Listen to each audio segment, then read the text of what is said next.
Hello YouTube, this is Thomas Judge back once again with another YouTube reading guide series. Today is the ninth of 11 videos I've been releasing over the last few weeks, each of which has been covering a specific DC event. I've created these guides, initially at least, as a byproduct to creating my Superman reading guide, which I've actually been releasing interspersed with these event videos.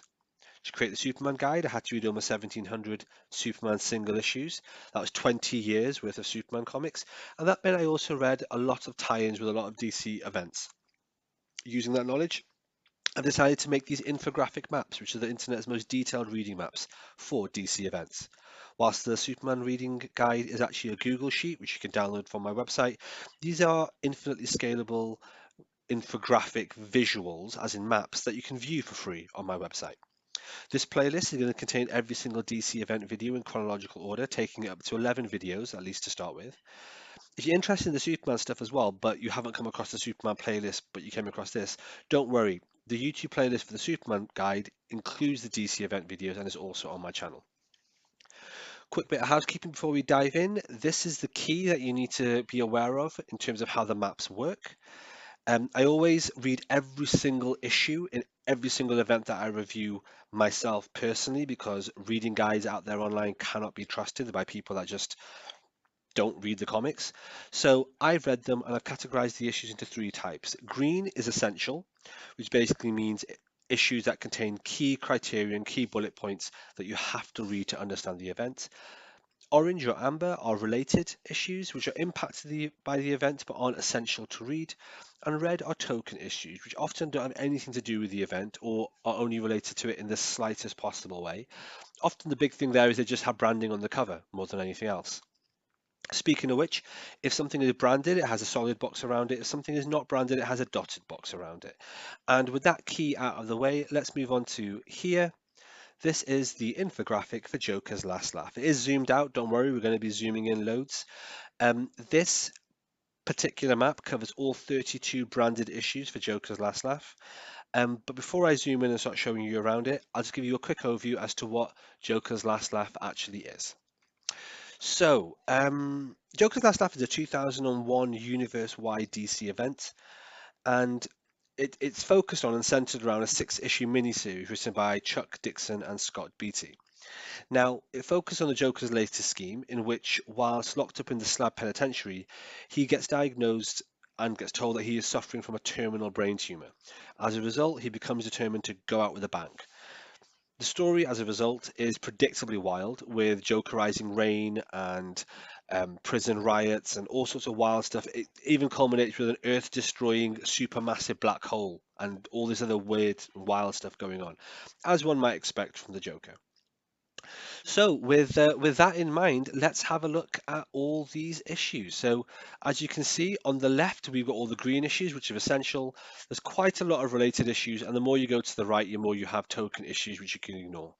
And so, with that note, let's start right at the top, right at the right. We've got this Wonder Woman issue. Now, this is the beginning of the Joker Last Laugh branding, and this is Wonder Woman issue 175. It's an oversized issue with decent art. I really like the art on the cover, for example. It's actually part two of an ongoing arc called The Witch and the Warrior. Um, this issue is random as fuck. I don't understand any of it.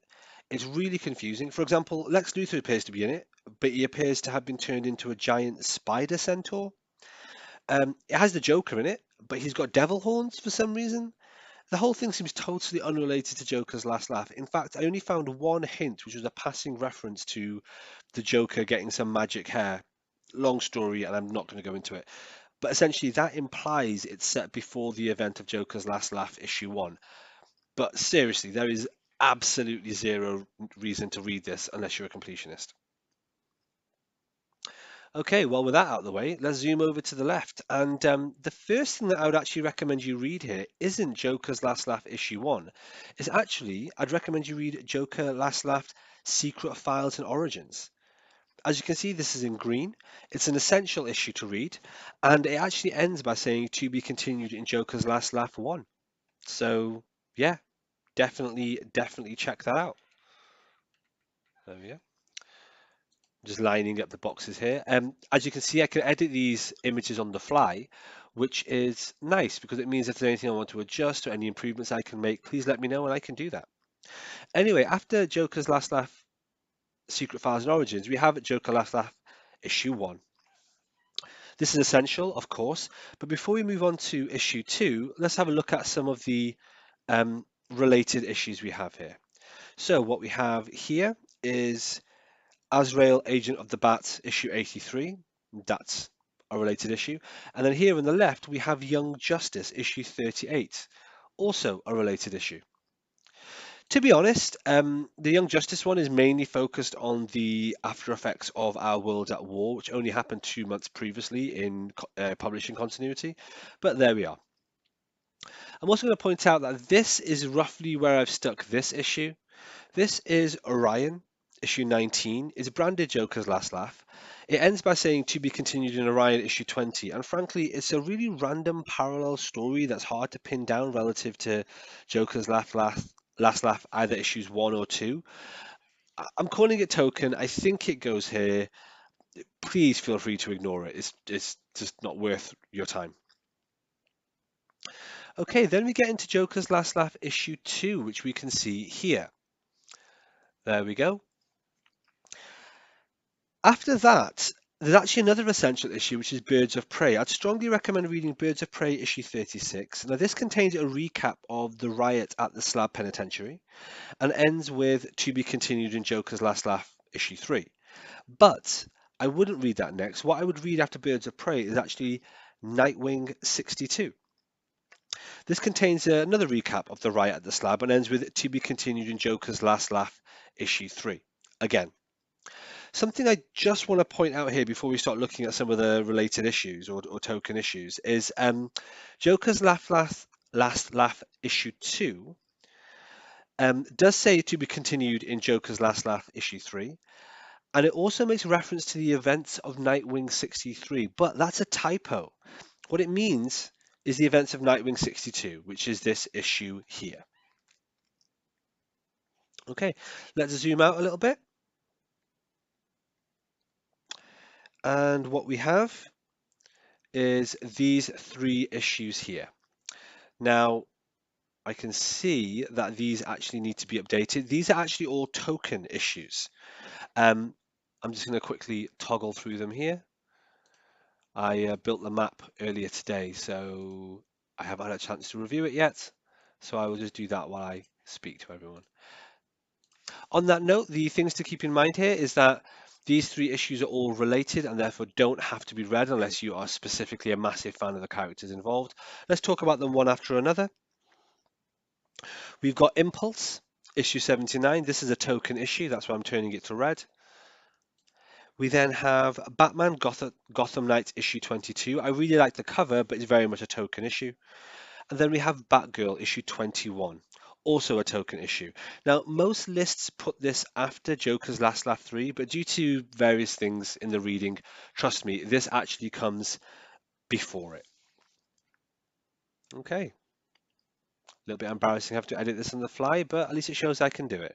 What we have here is Joker's Last Laugh issue 3. I'm getting so tongue-tied saying that. Anyway, issue 3 comes here, so it's after Nightwing issue 62. And then again, there's a whole bunch of related issues. Running through these one after another, we've got the Spectre here. This is Spectre issue 10. It ends saying to be continued in the ongoing Spectre series. It does make reference to an issue of a series called Legends of the DC Universe. In fact, it makes reference to issue 35 of that, but you can ignore that. Then we have JSA. Now, this is JSA issue 29. This is a related issue, and the story continues on in JSA issue 30, but you don't need to read that. Then we have Harley Quinn, issue 13. It's a related issue, as one might imagine, it being an event about the Joker, but again, not essential. And then you have Detective Comics, issue 763. Again, a related issue, but again, not an essential one at all. As you can see, there are some token issues here on the side on the right. So with these, we have Superman 175. Now, this is a token issue, obviously. A cool cover, nonetheless. Most lists have it going after Joker's Last Laugh 2, but given that the JLA is off-world until Joker's Last Laugh 3, it has to go after that third issue. Also on the side here, we have Superboy. So this is Superboy 93. It's full of such wall-breaking nonsense that, frankly, I consider it to be token. It's more of a comedy, kind of meta issue more than anything else. Okay, that then takes us to the next issue of Joker's Last Laugh. Now, this is issue 4, and because in this issue Lex is still president, it has to be before Adventures of Superman 597, which we'll talk about in just a second. That's actually one of these related issues here on the side.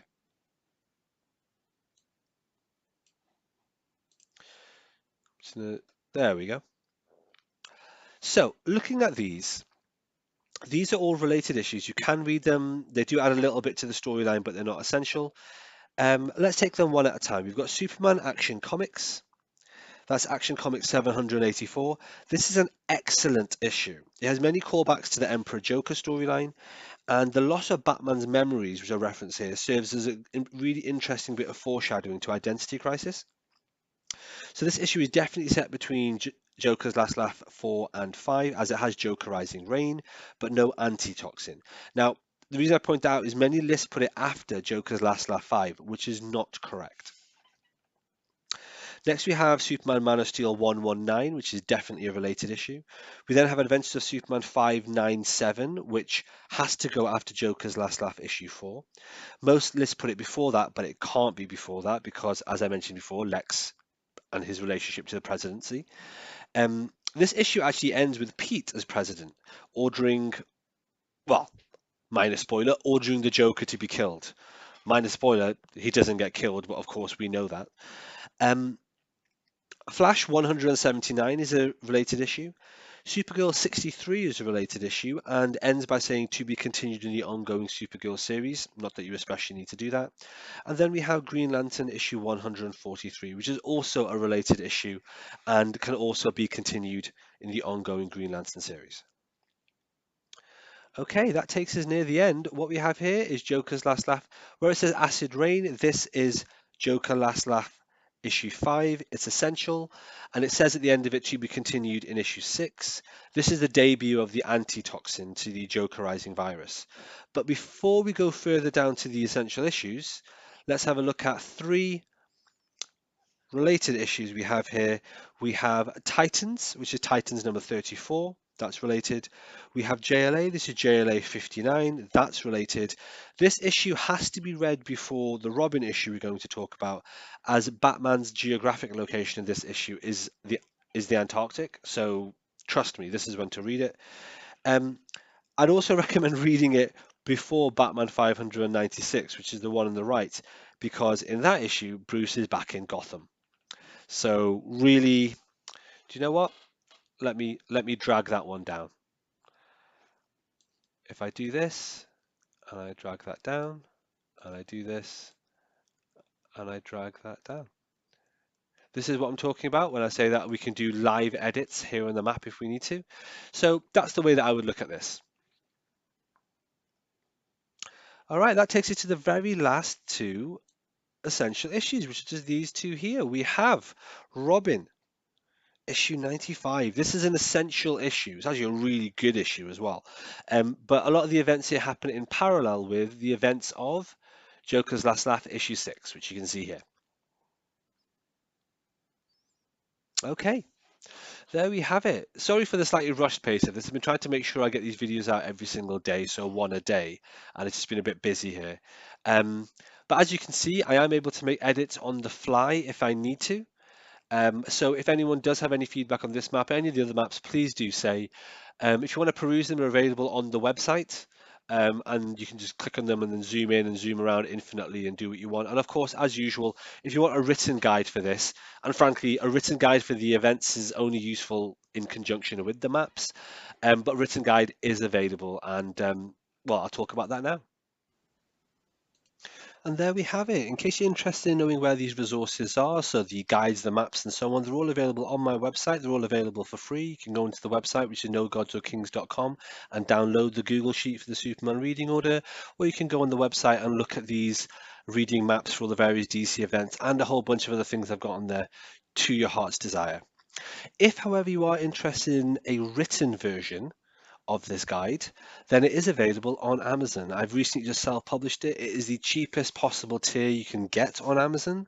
So it's 79 pence UK, 99 cents American, and so on. It's free if you're on Kindle Unlimited, and there is a free sample on the website as well. The reason I put this onto Amazon is kind of a proof of concept. I'm interested to see if people are interested in the written guides, whether or not people want to pick them up. And also, it's a good way for me to bat off all the people that are going to be in the comments asking for a Batman guide. If you want a Batman guide, I don't really particularly have any interest in doing one, but I will do one if this book gets 500 reviews. So if this book gets 500 5-star reviews, then I will start doing a Batman reading guide at some point. I don't think that's going to happen, but there we are. Of course, feel free to support the channel by picking this up. Of course, like, comment, and subscribe. But as always, the best way to support the channel is by picking up one of my other books, which isn't a non-fiction reading guide. It's actually a fictional, completely original superhero story. It's prose, so not a comic or words, but it's about superheroes in just a really interesting kind of post-apocalyptic dystopic idea. The first 4 books of the series are out, and if you want to support, please pick that up. Thanks for watching. Until next time, stay classy.